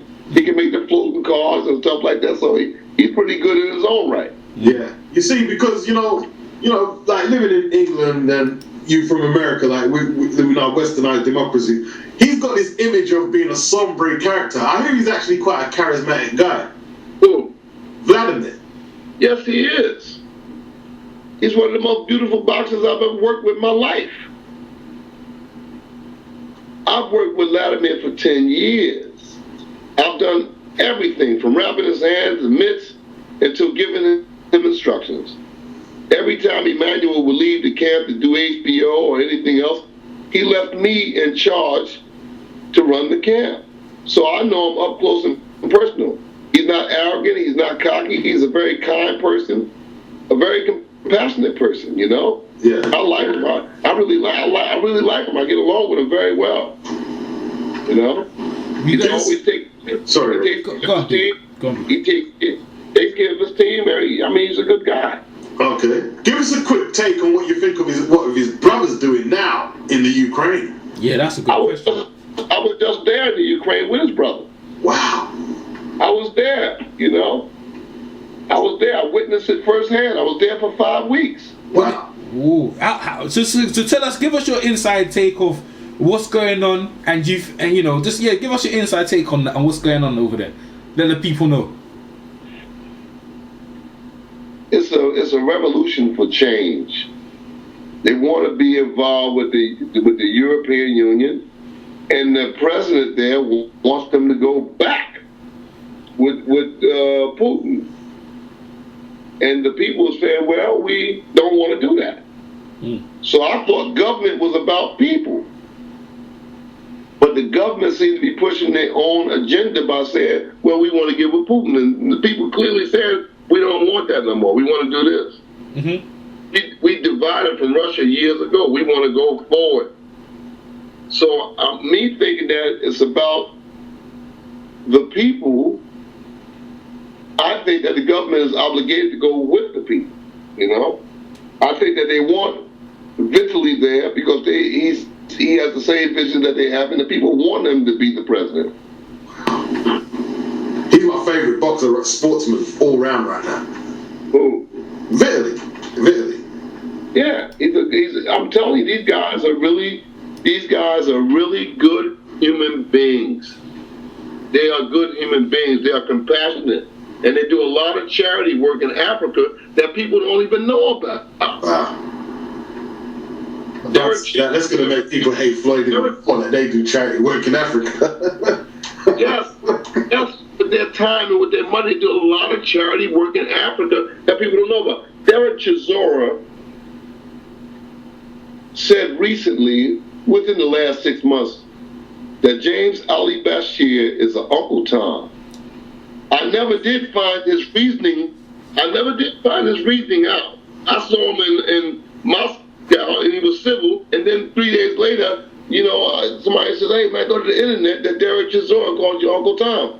I never did find his reasoning out for saying that. But I laughed at it. It didn't infuriate me because I know what I am. I know what I've been. Yeah. I pride myself on being a civil rights baby. My mom and my aunts and my uncles were big advocates for civil rights. Yeah. They followed the doctrines of Dr. King. Man. I'm born in 1951. I grew up in America from 1951 all the way through all of that stuff. The doctor stop. I know civil rights. I'm a part of that civil rights movement. I grew up in that movement. And this guy that called me Uncle Tom, it made me laugh. I said, this guy must be drinking something. Number one, anyway, let me interject quickly, right? People keep saying Uncle Tom. Uncle Tom was a good guy. Go and read the book first. He used to look out for the slaves, make sure they had their cotton bundles or whatever, and he did what he had to do for that time. Number two, Derek Chisora called Malik Scott a slave or something when he was speaking to him. Derek just randomly talks, so, I don't He called Emmanuel Stewart Uncle Tom. Derek Chisora was supposed to fight Wladimir Klitschko. Right on the podium, he called Emmanuel Stewart Uncle Tom. Emmanuel got so upset. Oh, man. He got so upset. And I had to go over to him and say, listen, why are you getting upset? The guy is designing that for you to get upset. But Emmanuel got upset about it. It didn't upset me at all. In fact, I like Derek Chisora. He's just an idiot, but I still like him. Wow. I tell you, he's changed a lot since he said that about you, though. No, he ain't changed much. You don't think so? No, he's still the same. But it's just no one's provoking him like that. Let me say something. Like the thing is that his character, Derek, he didn't say anything and do anything to get underneath people's skin, but that's to do with his nerves and stuff being at that level. This desperation. I mean, well, he ran into his match with me because when he said it about me, I just took it with a grain of salt. Yeah, that's how you're supposed to take it. Yeah, exactly. That's how you're supposed to take it. Hey, cool, but I still like the guy. Ain't nothing changed about that. Yeah. And if I didn't like it, I would say it. But somehow I like the guy. One, because he's fighting meaningful fights. He doesn't avoid anybody, and he doesn't try to make friends with anybody. And that I like about him, Yeah. I mean, I want to see fights. I want to see fights based on the merit of fighters, and the guys are not doing it. And Derek comes in and fights everybody. Yeah. Okay, speaking of Derek, what do you think of his fight with Kingpin Kevin Johnson? Chemistry is good. The chemistry for that fight is a good fight. And I think that Kingpin Johnson and Derek Chisora, I take my hats off to both guys because they're stepping up. And that's the way it's supposed to be. Both of those guys are stepping up. Both of those guys stay in the mix. Kingpin might have won that last fight and they took it away from him. He's now sitting home, on his little basket, brooding about it. He said, okay, on to the next house, So I like that both of those guys are stepping up and fighting each other and not trying to avoid each other. So that's a good thing for boxing. Collazo just beat one of my guys a couple of fights ago. He beat Stevie Chambers, Eddie's brother. Collazo's a pretty slick southpaw boxer. He's been up on top. Yeah, he beat Ricky Hatton, but they didn't give it. Like they robbed him of his world belt, his WBA welterweight belt. But he's been fighting the top caliber welterweight, Shane Mosley and Andre Berto. He's a good fighter. He has a chance in that fight. Victor. I don't know. If it's opponent. Victor Ortiz. Ortiz. Yeah. I don't know if he's gonna be up to dealing with that southpaw star. That's what I'm thinking. Glasgow will give him some problems, Yeah. That's what everyone. I'll be watching nonetheless, to see what happens. Yeah. For real. Well, Beach, you got any more? No, that's it, man. I just want to say I got a real good talent in Alexander Usyk. Alexander Usyk out of Ukraine. Keep your ears to the ground because he's coming. I think that, like I said before, boxing is minus real teachers. You've got 1 million trainers. 1 million trainers. But how many of those trainers are teachers? How many of those trainers have worked under the old school trainers to learn their lessons? You can't get a degree from college unless you have a professor. Most of the trainers now work with a kid for 3 weeks, and the next thing you know, they're in a professional corner, giving instructions or non-instructions. I see it all the time, all over the world. I travel, I see it. I think that this guy that trains Marco Huff, yeah, he's one of them. He's one of them. Yeah, who do you credit as top trainers? Who do you credit as top trainers around the world? Like guys, do you think like yourself that you think that are upstanding? Teachers. The real teachers that I looked up to, all of them are dead. Manny Stewart, Pops, what's his name again? Eddie Frazier. And what's that guy? What's the other guy from Philly? English. Bowie Fisher, isn't it? Was it Bowie Fisher? Bowie Fisher, Georgie Benton. Those guys are stand-ins. Tommy Parks. Yeah, Tommy Parks. Hey, Beach, you want to go into the murderer's row with Ali, Go into the murderer's row, like Ali. You were saying, Beats, about Georgie Benton. He didn't get a shot or something. Yeah, George Benton was a very good he was a dynamic teacher, I think he was overshadowed by the powers that be. I think one fighter puts you in a position to work with other fighters, but the knowledge and application therein, you can have knowledge and not have application. You can have application and not have knowledge. I've seen guys that be with trainers that really don't know what they're doing, but they believe so much in the trainer that they go out and do the job anyway, so it makes the trainer look good. But most of the people that you put the question to about training something, they don't have a clue. They don't have a clue, I think that because people are absent, the teachers are absent, that there's no real training going on today. Okay. Lennox and I'm really close to Lennox. Lennox and I talk together all of the time. He's a good trainer. He would be a good trainer. What do you think? I don't think Lennox would be a good trainer. No, I don't think he would be a good trainer. Because Lennox is a forceful guy. He's a very knowledgeable guy, but he's a forceful guy. And being a trainer, you got to have a lot of patience. Oh. And Lennox got his plate full, so I don't know whether Lennox could have that kind of patience to train somebody. Why you say Dylan? What you see about Dylan that you like? I like his heart. I like his concentration. And I like it that he's a risk taker. That guy could be heavyweight champion of the world. With the right tutelage, the right training, he's going to be heavyweight champion of the world. Remember, you heard it here first. Dillian White going to be heavyweight champion of the world. Everybody probably laughing at me now, but I know boxing. That kid's going to be heavyweight champion of the world. He's just going to have a suspension for drugs right now, though. He's a suspension. Take some over-counter nonsense, jerked himself off, taking some over-the-counter nonsense, and got himself up. But he was in Wladimir Klitschko's camp. I think it was the last camp or camp before last. And I like that fact that he was taken and given.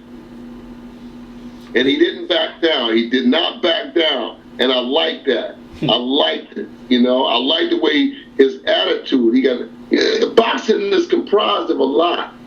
People think that you learn to box, you use the jab and the right hand, the hook, and he can punch and this and that. But this kid has a lot of the factors in the right place. He has the right temperament, the right attitude, and he's got that attitude that I'm going to be better than you. He was coming forward. He was taking some punishment. All right? He was taking some punishment, and he was fighting back. And I like that about him. And I was working with him a little bit in the camp, you know. Okay. You know, I was working with a little bit with him. I like his attitude, and I'm saying here now, I think he's going to be something. You see potential there. You definitely see potential there. Yes. You know, yes. Potential is like a chunk. He might as well come with you because England ain't giving him no love, man. He might as well just, you know, we could talk to him, man. Tell him to ship his family over where you are, man. Because boy, he ain't got no license. They ain't letting him fight. It's a nightmare for him. He's gonna be out of the suspension. He's got about 8 more months, so he's done the bulk of it already. You know, it's just that he's got potential is like a child. You don't leave potential out in the streets alone. You know, somebody's got to be there with potential to guide it, because potential is not the actual. The ideal is not the real. People don't live off the potential, they live off the actual. People don't live off the ideal, they live off the real. So it has to be somebody there to guide the ship. All right? He's got to have the right guy, the right time and everything. You can't be gung-ho. I see guys try to be gung-ho. I think that a guy like Price, his ship is sailing in the night. Because, you understand? He got stopped by a guy that came to the ring in a wheelchair. You know, twice. Old man Pops Thompson came to the ring twice in a wheelchair. He said, "Put these gloves on. Let me go ahead and slap this kid around a little bit, and then I'll come back down and get the wheelchair going back on home." You know, he came to the ring. Now they don't even have wheelchairs anymore. He came to the ring in a runabout. Do they have runabouts over in England? What's a runabout? The runabout, the little chair that they have in the grocery stores that's motorized, you mash in the chair, go drive you around. Yeah, electric trolley we call it. You see, the electric trolley. Over here they call it the runabout. You know, you get out, you mash the button and the chair drive. Well, Tony came to the ring in a runabout, in an electric trolley. Upstairs, slap Thompson. I had, you know, I was big on Price. Until that happened. And then the same thing happened twice. Yeah, because go on, Beats. Break it down. Let's do a renovation job. Let's do a renovation job. I'm giving you David Price to salvage his career. What are you going to do? Go on. The first thing I'm going to do is get somebody better than that last guy that he fought. Recent, all right? Yeah, last week, yeah. The last guy that he fought a couple of days ago, a week ago or something. Yeah. That was a joke. Nothing could be determined from that. What can he possibly get out of fighting a guy like that? No, you take him and you put him with a guy 2 notches above that guy. And you teach him to have confidence in the jab. He don't have no confidence in his jab. That's true. He don't have no confidence in his jab. As big and long and tall as he is, no confidence. I take him in a room and say, "Listen, I know you ain't got no chin. You know you ain't got no chin. We need to work on protecting it. All right? Now we got a diamond that's worth $50 million. We ain't got no safe. We need to do something to protect that diamond. We don't want everybody else to know about this here. You understand?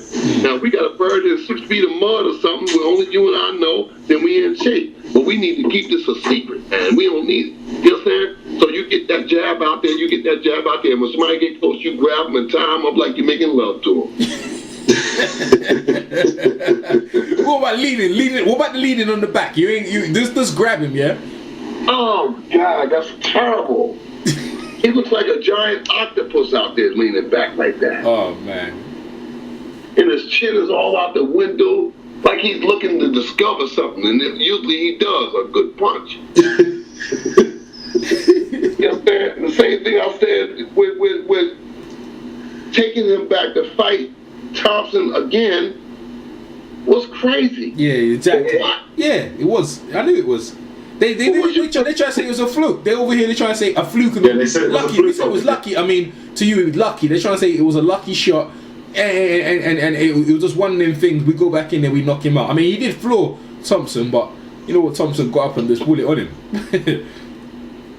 Yeah, I mean, I would have just took the ball and ran with it. I would have had 3-4 fights to say, all right, bring Thompson back again. Yeah. That's exactly. Vladimir Klitschko didn't go back and fight Leonard after Brewster won the fight.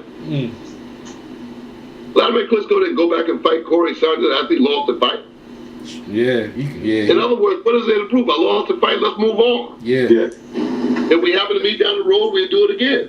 Adrian Brown told me he want to go back and fight Maidana. That's his mouth talking. But believe me, in his chest, that where that heart is, he said, man, I need to stay away from him. He might have whooped the kick. You think he's going to lose again? If he fight Maidana? Yeah. He said, I'll be better when I fight him the second time. And guess what? Maidana said, I'll be better when I fight you the second time. That's what I'm thinking. That's a point. That's a very good point. Yeah, he's going to be, and he can't deal with that power. That's what I'm saying. He going to lose. First of all, he's not a welterweight. Yeah. The welterweight division is full of a bunch of blowed up guys that's junior welterweight. You know what I'm saying? They're full up. The whole division is full up with junior welterweights that's lazy, they won't make the weight. Maidana he'll break Bronner. Bronner will box him good, he'll box him cute, but he'll break him. He'll break him, he'll start hitting stuff that you can't get in shape for. If somebody hit you in your neck and your shoulders, then you can't get in shape for. Bronner hits all in the neck, all in the navel button, he don't need that. He don't want that. No, he don't like that. Price is the same thing. Why you gonna fight Tony again? He just flogged you. Yeah. He just flogged you. And then came in and did it again. Did you see what Tony did to him the second time? Yeah, it was worse. Yeah, he took it to him, man. I knew he was going to lose the second time, though, because I don't like them sort of rematches when you get knocked out. Ain't no joke. Ain't no fluke. That guy beat you. The guy handled you up. You know? Check up. So now they got Tommy Brooks. Yeah. What do you think about that? You know Tommy been around with you back in the early days? No, Tommy was boxing then, I think. Okay. But so what do you think about that then? Tommy with him. Well, Tommy's a good teacher. Tommy knows the sport. Yeah. You know, but knowing something again is one thing, and having the equipment, the tools to work with is another thing. Yeah, he don't use his jab. I can tell you what I want to tell you until you get punched in your mouth. Because when somebody come past me, because look, it's something else when you've been boxing. And I know from being in that ring, when something comes past your way and it misses you, you say, oh shit. If he hits me in my mouth with that there, it's gonna be some problems. Yeah, you're gonna lose some teeth. The mind. You understand? Like they said, don't make a mountain from an anthill. Yeah. You understand? Sometimes with your mind project, it's far less. You know, like you don't get a beating when you get home. You know, your father gonna whoop your ass when you get home. Your mother gonna whoop your ass when you get home. I used to be so afraid when I come down the street. I said, "Oh man, I'm gonna get it tonight, man." They said, "Have your ass home at 8 o'clock." I get here at 10 o'clock. I said, "Man, they gonna kill my ass tonight." I be walking out.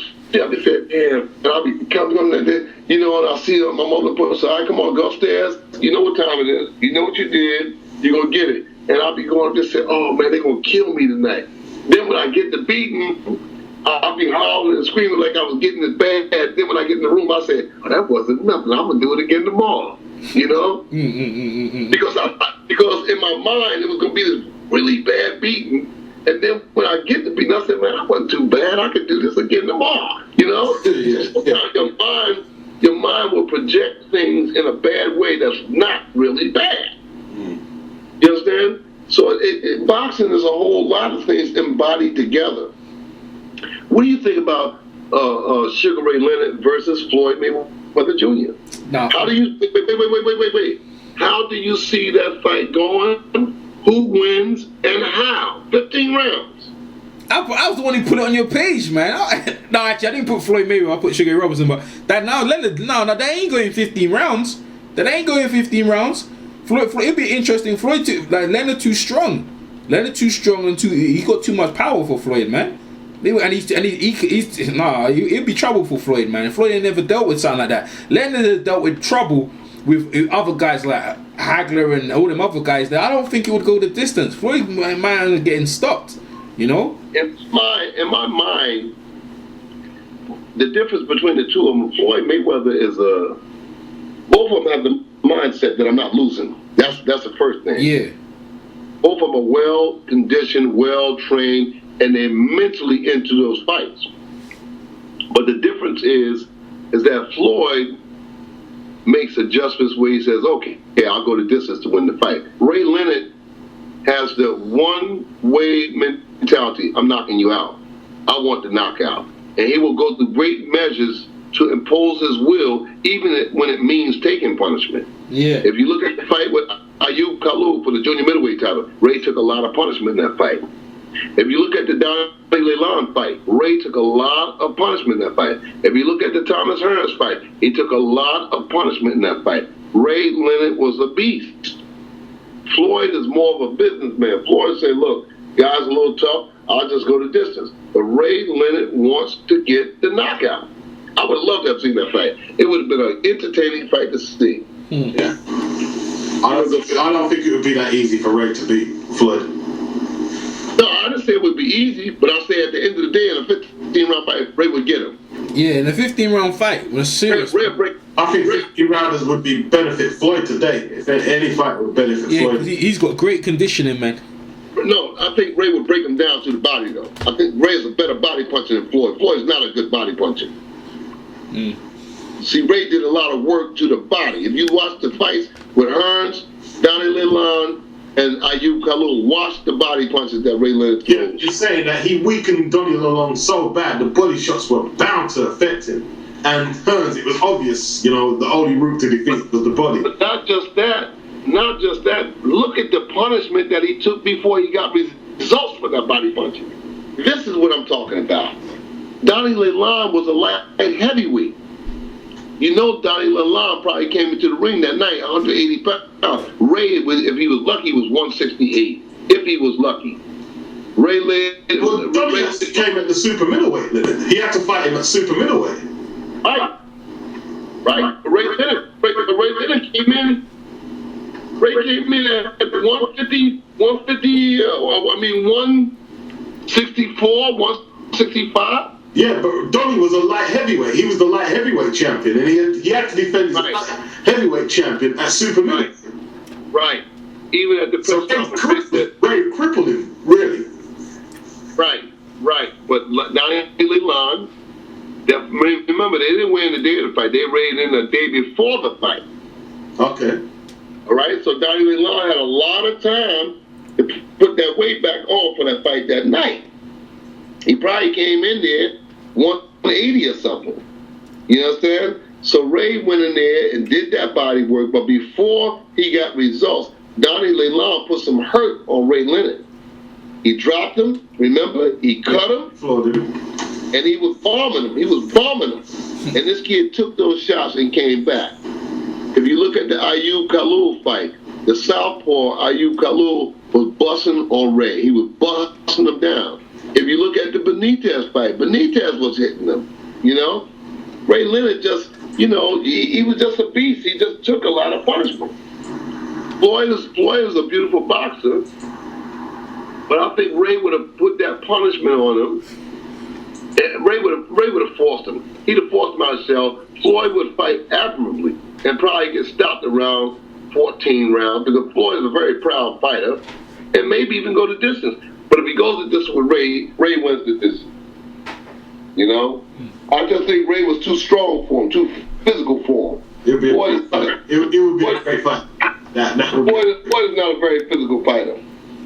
Yeah. Floyd is he's a beautiful artist, but he's not a very physical fighter. He does, if he said that his toughest fight was with this, Floyd just said his toughest fight. Manny Augustus. Yeah. If that was Floyd's toughest fight, he'd be in some deep shit with Ray Leonard. if that was his toughest fight, he'd be in some deep shit with Ray Leonard. Yeah, but you see, you have to look. Leonard got floored by Kevin Howard, who was a journeyman, and I saw him fight Marcus Geraldo, who was big, but he struggled to deal with him. Like, there's definitely evidence that Floyd could make it competitive. You know, there's definitely evidence there. And Kevin Howard put him down, but he was putting the whip to Kevin Howard when they stopped that fight. I thought the fight would stop too soon. I thought they could have let the fight go a couple more minutes because Ray was about to put him away anyway. Yeah. Ray was away. It was just a matter of formality. Kevin Howard. Even before Kevin Howard, they stopped it. He hit him with a combination and he opened up with a fast flurry. He was a bit rubbery. They should have let him carry on though. They let him carry on. I thought that they stopped it too soon because I hate that when people say, man, I would have did this. Ray was going to finish him in that round. He was going to finish him. You know, like Razor Ruddock and Mike Tyson won. It was like, oh, Ray was talking, man, they stopped it too soon. No, they didn't stop it too soon. Mike was about to kill you, man. Yeah. You're right. I interviewed Richard Still. He said the same thing. He said when his hand was behind the rope, when Razor was complaining. Remember, if you look back at the fight, his right arm was still hanging outside the rope. If you're going to complain about you all right, how about getting your arm back inside the rope and putting both of your hands up? One of his arms was hanging outside the rope when he was talking. Like, I'm all right. Mike Tyson would have hurt Razor Ruddock that night. Yeah, he was going to tear his head off. What Richard Still said is, you ever see a fighter give up his gum shield? He gave up his mouthpiece straight away in that first. Yeah, he was. Yeah, you're right. He knew it as well. I don't know why he complained later on. I like Razor Ruddock myself. I liked him. Yeah. What did you think of Cleveland Big Cat Williams? Because I like talking about the old fighters, yo. I think Cleveland with Big Cat Williams was a beast, and it's a shame he didn't get a chance to fight Floyd Patterson. I reckon he would have beat Floyd Patterson. What do you think about it? Yeah, Cleveland Williams was a good fighter. He just came along and it was Ali time. You know, if he had came before Ali or after Ali, he'd have been all right. But you don't think because he got shot that changed anything? Because that first fight with Sonny Liston, people say like Sonny had something in his gloves, rubbed it in his eye, and he Cleveland said like he couldn't see properly, and the Leonard thing, what happened, but because he got shot. Anybody that fought Sonny Liston said Sonny Liston had something on his gloves. You don't believe that? Connected to that mob, so we never know. Yeah. Everybody's like, he had something in his glove or something on his glove. I'll tell you what he had on. He had Sonny Liston in his glove. That's what it was. And so I interviewed Dr. Fernando Pacheco, and he said like Ali would have never lost to someone like a Buster Douglas, because I was comparing Mike Tyson to Buster Douglas. But then I talked to Steve Lott. Steve Lott was saying, well, look at Mike Tyson. Ali lost to Leo Spinks 7 fights. Yeah, but Leo Spinks weren't that bad. He ain't no Buster Douglas. Ali would have never lost to someone. Leo Spinks wouldn't beat Buster Douglas in a fight. Leo Spinks is a Hall of Famer. Buster Douglas ain't. Yeah, but Leo Spinks wouldn't beat him in a fight. He wouldn't get past the jab. He wouldn't get past Buster Douglas' jab. No, I'm not comparing it, but I'm just saying Leo Spinks is a higher caliber fighter. He's better than Thing. He's better than Buster Douglas. Ali would have never lost to someone like a Buster. Who's the other names on Leo Spinks' records who he's beat? Well, let me ask Mr. Bashir anyway. I'll get into it later with you. Look, we was comparing Mike Tyson versus Ali, and Dr. Fernando Pacheco said Ali would never have lost to a Buster Douglas type of fighter. But then I talked to Steve Lott. Steve Lott said, well, if you look at Ali when he fought like Doug Jones and some of them guys there, and he got floored and a couple of times there. He makes the argument that Mike Tyson, every minute, every round, Mike Tyson would have been putting it. How do you see that fight if they were to fight in their prime? Who would have won? Who? Ali, Tyson. Ali outpoints him. 15 rounds, Ali outpoints him, yeah? If they 15. Yeah, he outpoints him. Because the further the fight with the bear, Ali would have got to Tyson. Mike, what people got to understand is Steve Lott knows jack about boxing. He thinks he's a boxing encyclopedia. Steve Lott is a yo-yo. He don't know nothing about the boxing. Ali, first of all, Ali had the best chin in heavyweight boxing. Yeah, he did. Nobody had a chin like Ali. But Ali took those parts. Did you see what Tony Tucker did with Mike Tyson? You see what Mitch Blood Green did with Tyson? Anybody that had any movement that can box can give Mike problems. Mitch Green didn't give Tyson problems though. Tyson beat him easy. Who? Mitch Green. Tyson beat him up easy. Yeah, but he really couldn't get the punches in he wanted to get in. Yeah, but Mitch was just in survival mode. He wasn't trying to win. He went the distance. Yeah, but he wasn't trying to win. He just tried to go the distance, and that's all he did. Remember you said about guys who they make up their mind to go the distance. That's what they're gonna do. But Mitch had that ring savvy, that guile that kept him in there. Because Mike was landing some bombs on him. Yeah. Ali would have put pressure on Mike Tyson. When I say pressure, he'd have put mental pressure on him. He'd have put mental pressure on him before the fight, and would put mental pressure on him in the fight. Yeah, that's the mental pressure Ali do. Ali's not. He fights you before the fight, man. He's fighting you before the fight with his mouth and everything. What you gonna do and words and Joe. There's a few ways that fight could go. Like I tell you what, if Ali had Tony Perez, as the referee against Tyson that he had in the second fight with Frazier, he might beat him because Perez let Ali clutch and clinch a lot in that fight. But the referee in the Thriller of Manila, I think it was Carlos Padilla, he was given the heads up, don't let Ali hold. If he holds, warn him. And that's why the fight was so exciting. If Tyson had Padilla and he said, Ali, no clinching, no holding, it could be interesting. Larry Holmes. Old Larry Holmes. Look what he did with Tyson before the knockout. He didn't do anything. He was moving around. He was moving around and boxing him, sticking him with that jab. That was the show. Nah, he was showing. He ran him over. Nah, go on, Bashir, Mr. Bashir. Go ahead. It's talking about prime on prime. Yes, we're talking about prime on prime beats, not flat-footed. What Tyson stopped him, the fourth round? Yeah. He stopped him because his hand got hung up in the ropes. Yeah, his arm got caught up in the rope. He was trying to throw the uppercut. And that left the door open for him to get knocked out.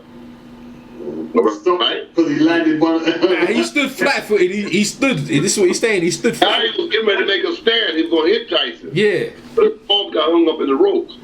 But just that little stuff that Larry was doing, I saw could create problems for Mike. Muhammad would get him. He'd outpoint him. Yeah. Maybe he would knock him out, but he'd outpoint him. He would outpoint him. Tyson would be able to deal with that kind of stuff. No. Mike gets frustrated at certain points in the fight. Yeah, he does. He's a very fragile guy mentally, Bite your ear. Ali started hitting him and moving. Come on, sucker. You're too slow, sucker. Hitting him with them combos. No, I got Ali win the fight decision. Maybe it was stop Mike, but he was decisional. Ali found a way to win. Mike wouldn't put no more pressure on Ali. In fact, I think he would put less pressure on him than Joe did. Joe couldn't punch like Mike. But Mike could. No, I'll leave by decision. Yeah. No doubt in my mind. No doubt in my mind. I see Ali win the decision. Interesting, anyway. Interesting, boy. Never know. Yeah. Interesting. Beach, you got any more? No, I'm good right now, man. I'm good. Hey, Mr. Bashir, man, this has been a great interview with you. We're looking forward to talking to you quite often. You're on my could too quite often, and we appreciate you giving us your time. And so we look forward on next fight. Maybe we can talk to you probably maybe after one of your clips, after Vladimir's had his fight, maybe if you're online about, Before, after, doesn't make a difference. I'm always willing to contribute to the sport of boxing. If you guys are working to contribute to it, then I have no problem with what you do. Okay, man, that's great to hear, man. We appreciate it. I want to contribute. I want to be a contributor. When the book is closed on me and they throw the dirt on me, I want it to be said that I was a contributor to the sport. I don't want to be selfish and that I don't want to communicate with you guys, Yeah. I want to be, that guy. I want to be there to talk to you guys, to contribute to what's going on. And well, there's a lot of... Can I just contribute that? Let me just interject there.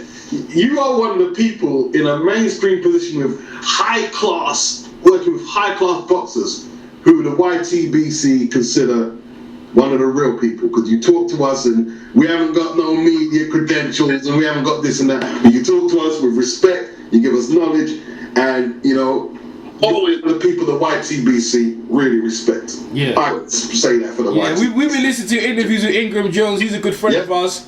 And that's how Ingram put us onto you. So I thought I heard the interviews with you and Ingram, and you guys have a great interview. That's why I thought I need to chase you up and try to get an interview with you. And I'll always be there for you. You understand? I'll always be there for you, because I look at this here. I look at all